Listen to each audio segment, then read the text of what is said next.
오늘 주시는 하나님의 말씀은 시편 51편 12절 말씀입니다. 시편 51편 12절 말씀 함께 한 목소리로 봉독합니다. 시작. 주의 구원의 즐거움을 내게 회복시켜 주시고 자원하는 심령을 주사 나를 붙드소서.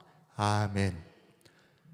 오늘 전할 말씀 제목은 구원의 즐거움과 자원하는 심령을 다시 회복하게 하소서입니다.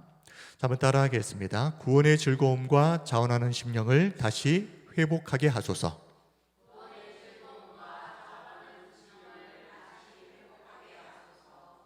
아멘. 자, 오늘 읽은 본문 시편 51편에서 다윗이 바로 이 기도를 간절하게 하나님께 올려드리고 있는 것입니다. 시편 51편은 왕이 된 다윗이 충신 우리아의 아내였던 밧세바를 범한 후에 시간이 흘러서 선지자 나단이 와서 이 다윗의 죄를 지적하죠. 그때 눈물로 회개하면서 지었던 시가 바로 시편 51편입니다. 우리 표제를 한번 보시기 바랍니다. 다윗이 밧세바와 동침한 후 선지자 나단이 그에게 왔을 때, 이렇게 되어 있습니다. 자, 그런데 우리 성경을 보시면 이 말 바로 앞에 또 다른 내용 하나가 더 적혀져 있습니다. 다윗의 시, 인도자를 따라 부르는 노래. 자, 인도자를 따라 부르는 노래, 이게 무슨 말이겠습니까? 시편 51편은 다윗이 혼자 하나님 앞에서 회개하고 그냥 끝내버린 개인적인 기도가 아닙니다. 이 시편 51편은 다윗이 공동체가 예배나 절기 때에 함께 부르면서 회개와 회복을 경험할 수 있도록 하기 위해서 주어진 회중의 노래라는 겁니다. 한번 생각해 보십시오. 한 나라의 절대적인 권력을 가진 왕 다윗이 자신의 인생 중에 가장 치욕스럽고 가장 부끄러웠던 죄가 무엇이겠습니까? 밧세바를 범했던 이 일입니다. 그런데 이 죄를 개인의 골방에 감추질 않고 온 회중이 함께 부르는 공적인 찬양, 공적인 노래로 공개했다는 겁니다. 그러면 어떻게 되겠습니까? 상상이 되죠. 다윗의 죄가 시간이 흘러서 좀 잊혀질만 하면 그때마다 이스라엘 백성들이 모여서 이 시편 51편을 노래하는 겁니다. 그러면 어떻게 될까요? 그 잊혀질 뻔했던 죄가 다시 다 떠오르는 겁니다. 온 백성들이 이 노래를 부르면서 우리 다윗 왕이 그때 그런 죄를 지었지, 다시 그 과거의 기억들을 되새겨버리는 겁니다. 떠올려버리는 것이죠. 세상에 어떤 사람이 감추고 싶은 자신의 부끄러운 죄를 노래로 만들어서 회중에게 부르게 하겠습니까? 그런데 다윗이 이렇게까지 한 것에는 다 이유가 있습니다. 자신의 부끄러운 죄를 백성들이 노래하게 했다. 이것은 첫 번째로는 다윗이 얼마나 진실하게 회개하고 뉘우쳤는가 하는 것을 보여주는 것입니다. 이렇게 철저하게 회개했던 겁니다. 그런데 이어서 두 번째 이유가 있죠. 백성들에게 절대 나처럼 이런 죄를 짓지 말라 하는 권고의 메시지고도 담겨 있습니다. 그래서 시편 51편 12절 13절을 보면 주의 구원의 즐거움을 내게 회복시켜 주시고 자원하는 심령을 주사 나를 붙드소서라고 한 다음에 13절에서 그리하면 내가 범죄자에게 주의 도를 어떻게 해요? 가르치리니 죄인들이 주께 돌아오리이다.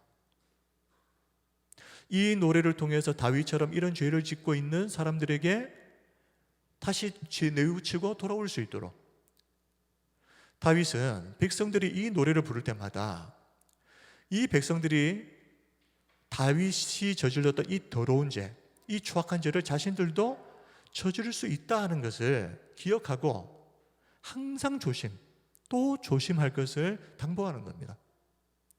그런 목적입니다. 그리고 또 하나가 있죠. 이런 지독한 죄도 도저히 용서받을 수 없을 것 같은 이런 죄도 다윗처럼 하나님 앞에 진실하게 회개하면 용서받을 수 있다.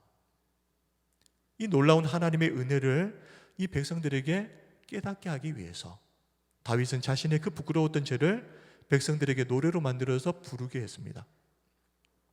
그런데 다윗의 회개가 얼마나 진실했는지, 이 다윗이 얼마나 철저하게 회개했는지를 보여주는 증거가 또 하나 있습니다.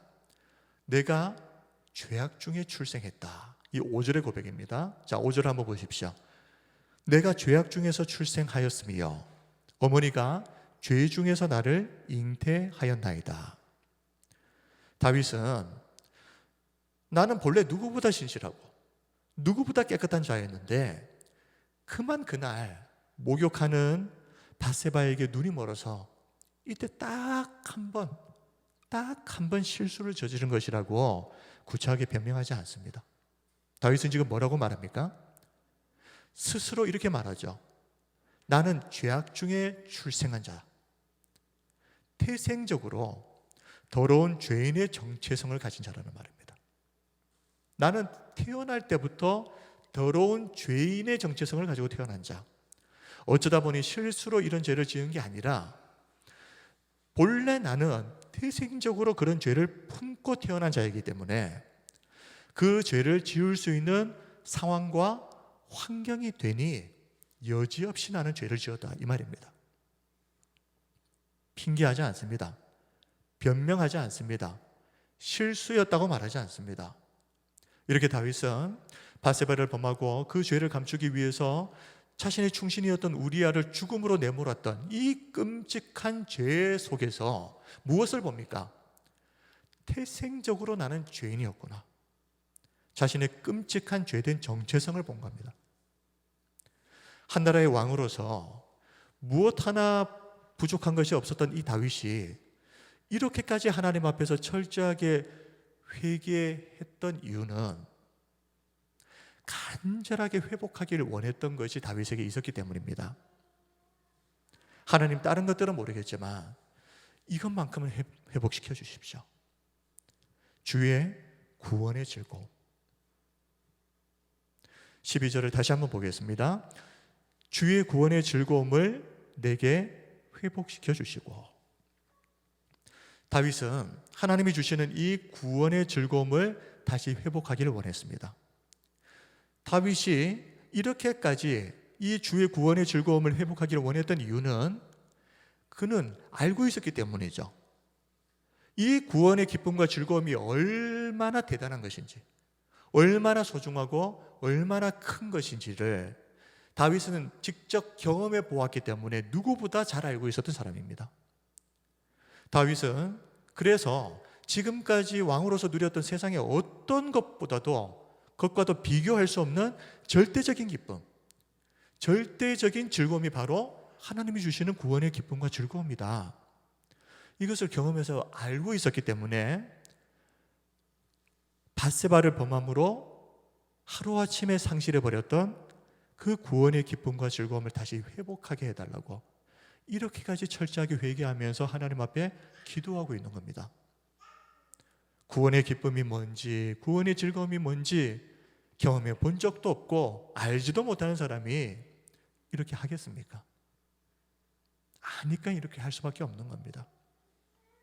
다윗이 밧세바의 일로 정말 구원의 기쁨과 이 즐거움을 잃어버렸구나, 그것을 보여주는 강력한 유력한 증거가 하나 있는데요, 다윗의 입술이 닫혀버렸다는 겁니다.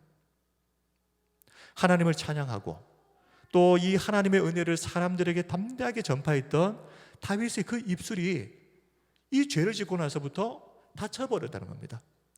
그래서 15절에서 다윗은 이 철저한 회개를 통해서 하나님께 다시 나의 이 닫혀버린 입을 열어달라고, 그래서 다시 주를 찬송하고 다시 주의 은혜를 전파할 수 있게 해달라고, 이 입을 좀 열게 해달라고 간절하게 기도하는 것이 15절입니다. 주여, 내 입술을 열어주소서. 내 입이 주를 찬송하여 전파하리이다. 지금도 성도들 중에는 다윗처럼 이렇게 숨겨진 죄 때문에 입이 닫혀져 버린 성도들이 교회마다 얼마나 많은지 모르겠습니다. 죄로 인해서 예배 자리에 앉아는 있지만 더 이상 뜨겁게 하나님을 찬양하지도 못합니다. 예배 자리에 앉아는 있는데 계속해서 양심에 갇혀 있으니 어떻게 뜨겁게 찬양을 합니까? 그리고 사람들에게 하나님이 행하신 놀라운 일들을 전하지도 못하는 이 닫혀진 입, 이것이 다 무엇 때문에 이렇게 된 것입니까? 죄 때문에. 다윗이 바세바를 범했던 그 죄 때문에, 그리고 그 죄를 감추기 위해서 우리아를 죽음으로 내몰았던 그 죄 때문에 다윗은 하나님을 찬양하던 입술이 닫혀져 버렸고, 사람들에게 하나님의 은혜를 전하던 그 입술이 닫혀져 버렸습니다. 자, 이런 다윗이 회개하고 돌이켰을 때 하나님은 그를 회복시켜 주시는데, 그런데 오늘 우리가 꼭 한번 질문해 보아야 할 것이 있습니다. 만약 하나님께서 나단 선지자를 보내시지 않았더라면, 그래서 다윗의 죄를 하나님이 선지자를 통해 지적하지 않으셨더라면 다윗은 어떻게 되었을까 하는 겁니다. 다윗이 참 대단한 사람처럼 보이지만 성경을 보면 이 다윗이 스스로 자신의 죄에서 돌이켰을 가능성은 단 1%도 없어 보입니다.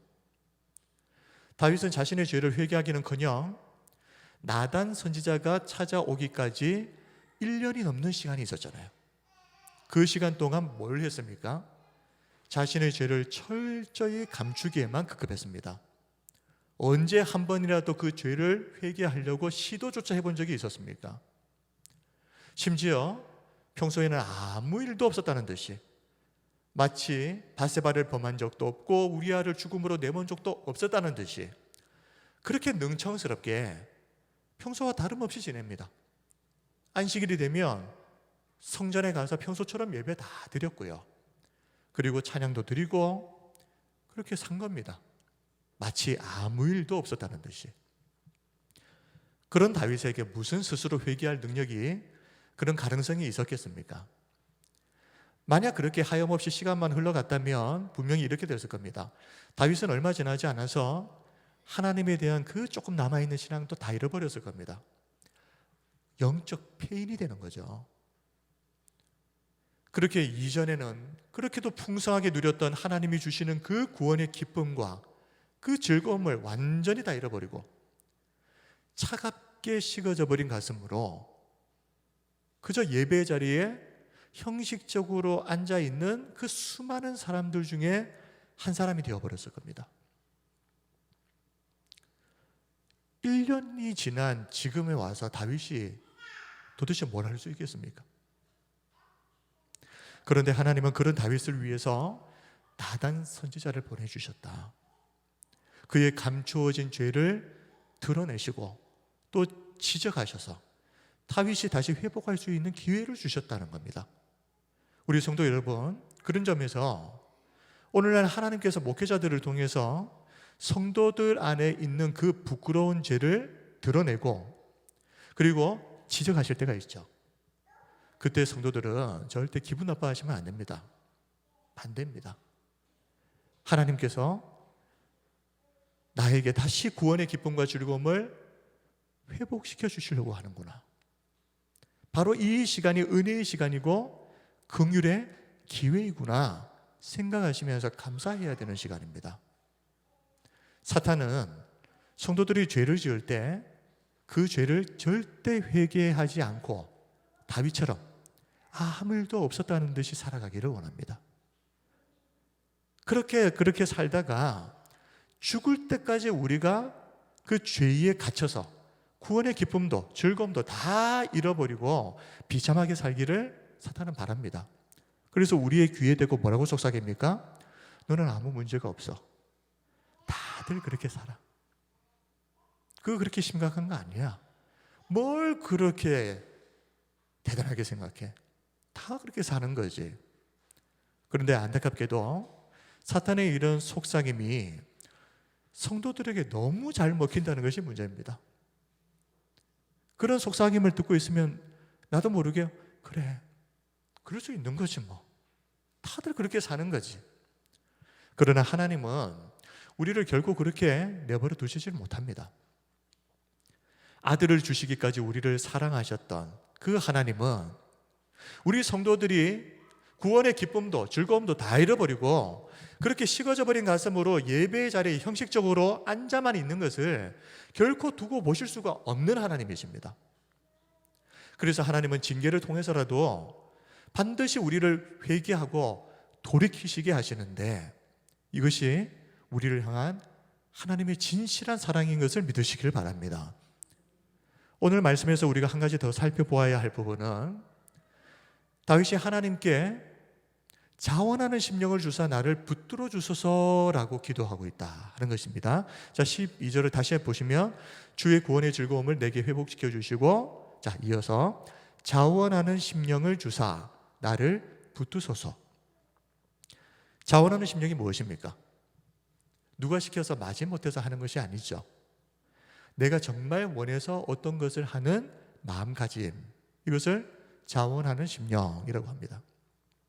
다윗은 하나님께 바로 이 마음, 자원하는 심령을 주사 나를 붙들어 달라고 간절하게 기도하고 있습니다. 아니, 그렇게 회개했으면 그냥 된 거 아닙니까? 그 정도 했으면 됐지, 뭘 또 이렇게 더 기도를 합니까? 그런데 이 자원하는 심령, 그리고 나를 붙들어 달라. 자, 이제는 하나님 앞에서 억지로 마지못해서 벌 받을까 봐 두려워서가 아니라 언제처럼요, 죄를 범하기 이전처럼 기꺼이 즐거운 마음으로 하나님의 뜻을 따르고 순종하는 마음, 그 마음을 다시 회복하게 해달라는 겁니다.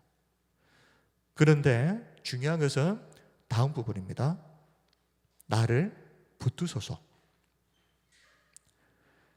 자, 이 말씀이 뭐겠습니까? 그 자원하는 마음을 하나님께서 주셨을 때 이 마음이 다시는 죄로 인해서 무너지지 않게 해달라는 기도입니다. 다윗이 이렇게 간절하게 나를 붙들어 주소서, 나를 좀 붙들어 주십시오, 이렇게 간절하게 기도할 수밖에 없었던 이유는, 다윗은 이 바세바 사건을 통해서 자신이 얼마나 쉽게 죄에 넘어질 수밖에 없는 얼마나 연약한 자인지를 경험을 했거든요. 그리고 당장 어떻게 지금 이 문제는, 이 죄의 문제는 해결한다고 하더라도 하나님이 붙들어 주시는 은혜가 없이는 계속해서 이런 죄를 짓는 일은 반복될 수밖에 없다는 것을 다윗이 이를 통해서 너무너무 깊이 제대로 깨달아 버렸기 때문입니다. 나를 붙들어 주십시오. 그래서 다윗은 이렇게 말합니다. 앞으로는 절대 죄 짓지 않겠습니다, 믿어 주십시오, 이게 아닙니다.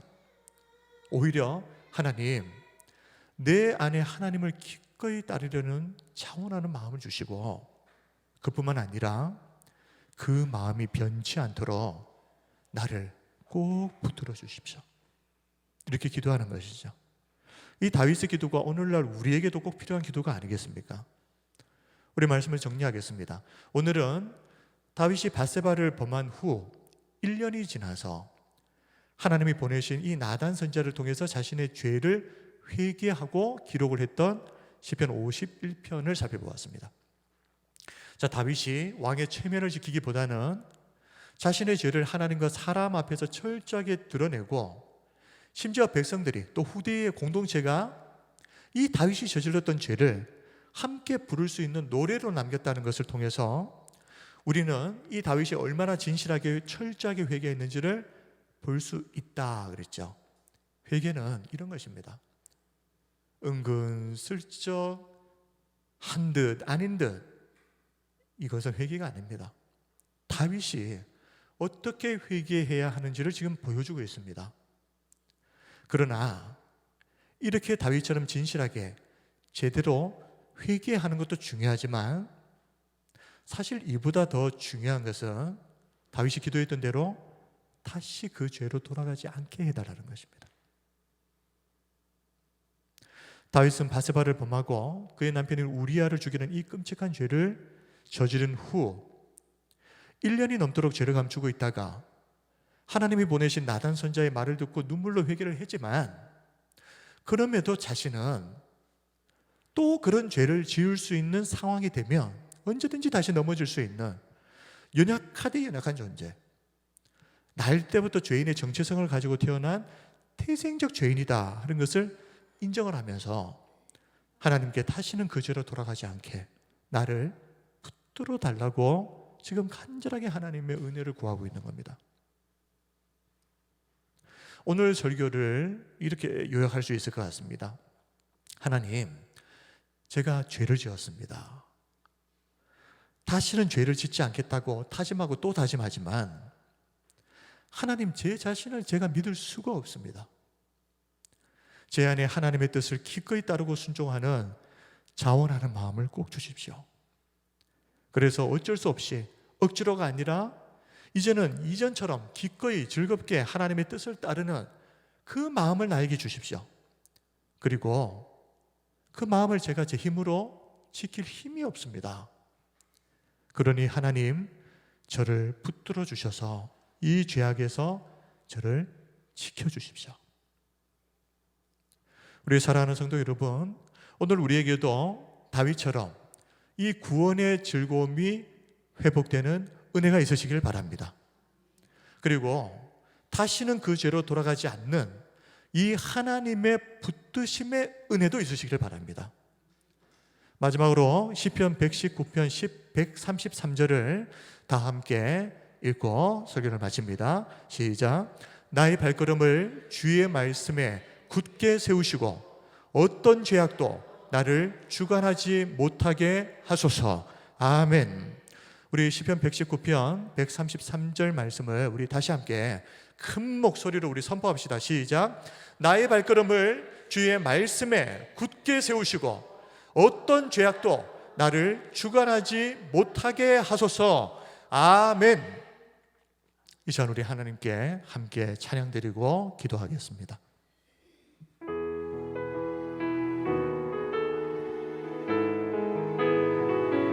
우리가 얼마나 연약한 자인지, 우리가 얼마나 하나님의 은혜가 필요한 사람인지를 이 시간 고백하며 나아갑시다.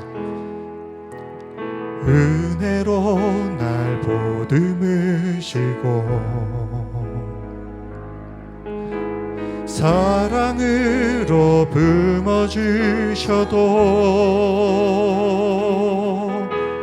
내 마음 한 자락도 지키지 못하는 이 모습 부끄럽습니다. 따스한 곁을 내어주신 주님 앞에 나아갑니다.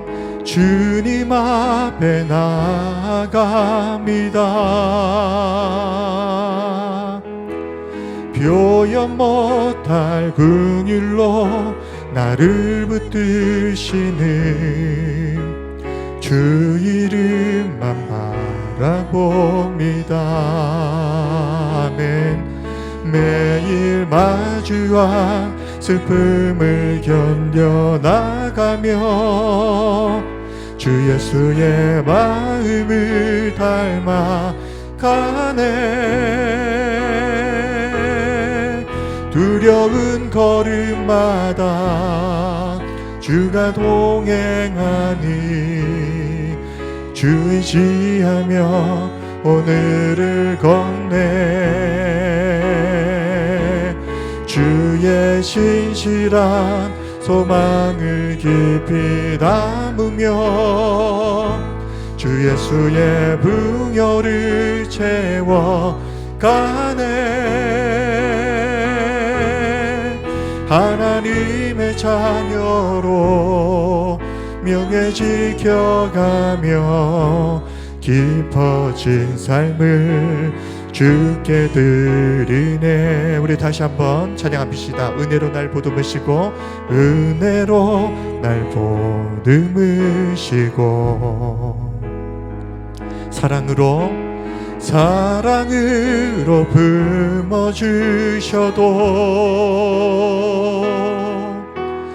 내 마음 한 자락도 지키지 못하는 이 모습 부끄럽습니다.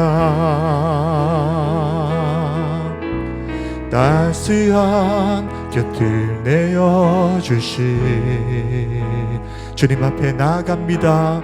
주님 앞에 나아갑니다.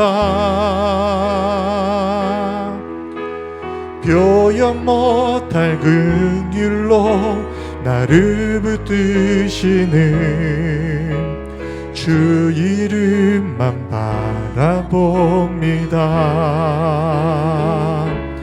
매일 마주한 슬픔을 견뎌나가며 주 예수의 마음을 닮아가네. 두려운 걸음마다 주가 동행하니 주 의지하며 오늘을 걷네. 아멘. 주의 신실한 소망을 깊이 담으며 주 예수의 풍요를 채워가네. 하나님의 자녀로 명예 지켜가며 깊어진 삶을 주께 드리네. 어둠 밤 지나서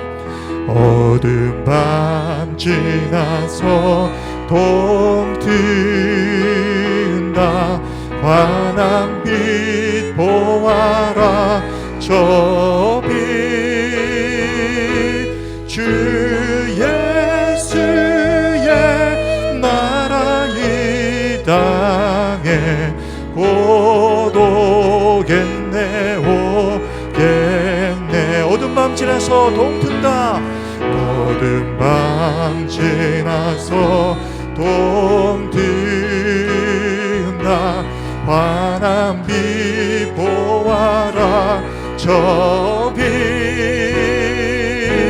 주 예수의 나라 이 땅에 곧 오겠네.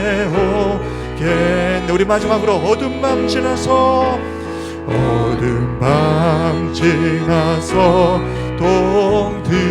동트인다.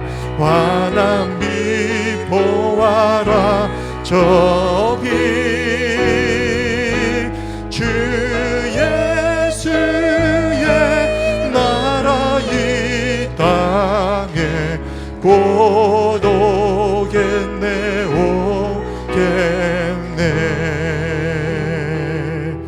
아멘.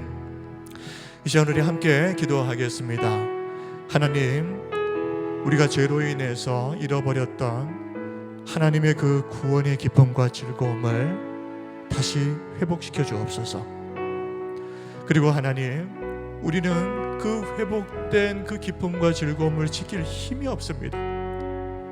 또 죄 지을 만한 상황이 되고 환경만 되면 우리는 또 여지없이 넘어지고 또 흔들릴 연약한 죄된 정체성을 가진 우리들입니다. 하나님, 우리를 붙들어 주옵소서. 다시는 그 죄로 돌이키지 않도록, 돌아가지 않도록 붙드심의 은혜를 우리에게 부어 주옵소서. 우리 하나님 앞에 우리 함께 우리 동성으로 기도합시다. 거룩하신 아버지 하나님, 오늘 우리를 하나님 예배의 자리로 불러주셔서 기도하게 하시니 감사합니다. 하나님, 우리는 다시는 죄를 짓지 않겠다고 다짐하고 또 다짐하지만 제 자신을 믿을 수가 없습니다. 아버지 하나님, 기꺼이 즐겁게 하나님의 뜻을 따르는 이 자원하는 심령을 다시 회복시켜 주시옵소서. 다시 한번 구원의 기쁨과 즐거움을 회복시켜 주시옵소서. 그리고 이 마음을 지킬 수 있도록 하나님 붙드심의 은혜를 베풀어 주시옵소서. 나의 발걸음을 주의 말씀에 굳게 굳게 세워주시고 어떤 죄악도 나를 주관하지 못하게 하나님 붙들어 주시옵소서. 오늘도 하나님의 은혜를 구하며 나아갑니다. 하나님 우리를 활짝 열어주시고 이 은혜가 우리 가운데에 풍성하게 임하기를 원합니다. 아버지 하나님, 다윗처럼 아버지 하나님 다시는 그 죄 가운데로 돌아가지 않는 이 은혜를 하나님 우리에게 회복시켜 주옵소서. 아버지 하나님, 간절한 마음으로 주님 앞에 우리의 모든 죄악들을 회개하며 하나님의 은혜를 구하는 우리 모두에게 아버지 하나님 은혜를 베풀어 주시옵소서. 감사하며 살아계신 예수님 이름으로 기도드립니다. 아멘. 참 좋으신 우리 하나님 아버지, 우리를 이 주일 하나님의 전에 모이게 하시고 하나님의 진리의 말씀을 듣게 하셔서 감사합니다. 이 말씀을 통하여서 다시 한번 다짐합니다. 하나님, 우리가 다시 주의 구원의 기쁨과 즐거움을 회복하기를 원합니다.